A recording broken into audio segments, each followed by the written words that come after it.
घने जंगलों और पहाड़ों के बीच बसे भैरवपुर गांव में भैरवनाथ का मंदिर था। कहा जाता था कि भैरवनाथ स्वयं इस गांव की रक्षा करते हैं। जो भी बुरी नीयत से गांव की ओर देखता, उसका अहंकार पल भर में चूर हो जाता। गांव वाले भैरवनाथ का नाम लेते ही कांप जाते थे और सच्चे मन से उनकी पूजा करते थे। उसी जंगल के पार रहता था एक अजीब सा जादूगर, जिसे लोग छुई मुई जादूगर कहते थे। वह नाम से जितना भोला लगता, स्वभाव से उतना ही घमंडी था। उसे अपने छोटे छोटे जादू पर बहुत घमंड था। वह हवा में फूल खिला देता, पत्थर से पानी निकाल लेता और बच्चों को डराने में उसे बड़ा मजा आता।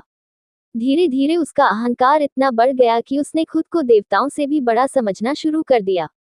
एक दिन छुई मुई जादूगर ने गांव वालों को कहते सुना, भैरवनाथ की कृपा से ही हमारा गांव सुरक्षित है। ये सुनकर जादूगर हंस पड़ा। उसने सोचा, मैं जादूगर हूँ, किसी देवता से कम नहीं। आज मैं भैरवनाथ की शक्ति को चुनौती दूंगा। रात के अंधेरे में वह भैरवनाथ के मंदिर पहुंचा। मंदिर के बाहर खड़े होकर उसने अपने जादू से डरावनी आवाजें पैदा की, दीपक बुझा दिए और पत्थरों को हवा में उड़ाने लगा। फिर घमंड से बोला, भैरवनाथ, अगर तुम सच में शक्तिशाली हो तो सामने आओ। आज मैं तुम्हें छेड़कर देखता हूँ। जैसे ही उसने ये कहा, अचानक आकाश में बिजली कड़की। मंदिर की घंटियां अपने आप बजने लगी। भैरवनाथ की मूर्ति की आंखों से तेज प्रकाश निकलने लगा।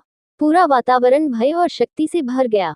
भैरवनाथ की गंभीर आवाज गूंजी, अहंकारी, शक्ति का प्रदर्शन सेवा के लिए होता है, घमंड के लिए नहीं। छुई मुई जादूगर डर गया। उसके हाथ कांपने लगे। उसने भागने की कोशिश की, लेकिन उसके पैर जमीन से चिपक गए। उसके सारे जादू पल भर में समाप्त हो गए। वह अब एक साधारण, कमजोर इंसान बन चुका था। रोते हुए जादूगर बोला, मुझे क्षमा कर दीजिए भैरवनाथ, मैं अपने घमंड में अंधा हो गया था। भैरवनाथ ने कहा, जो अपनी गलती मान ले, वही सच्चा बुद्धिमान होता है। जाओ और अपने जादू का उपयोग लोगों की भलाई के लिए करना सीखो। क्षण भर में सब कुछ शांत हो गया। जादूगर को उसके जादू तो वापस मिल गए, लेकिन इस बार उसके साथ विनम्रता भी थी। वह गांव में ही रुक गया और बच्चों को अच्छे काम सिखाने लगा, बीमारों की मदद करने लगा।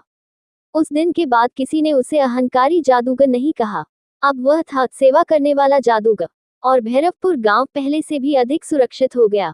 सीख, घमंड सबसे बड़ी कमजोरी है और सच्ची शक्ति विनम्रता में होती है। कहानी अच्छी लगी हो तो चैनल को मेरे सब्सक्राइब जरूर करें।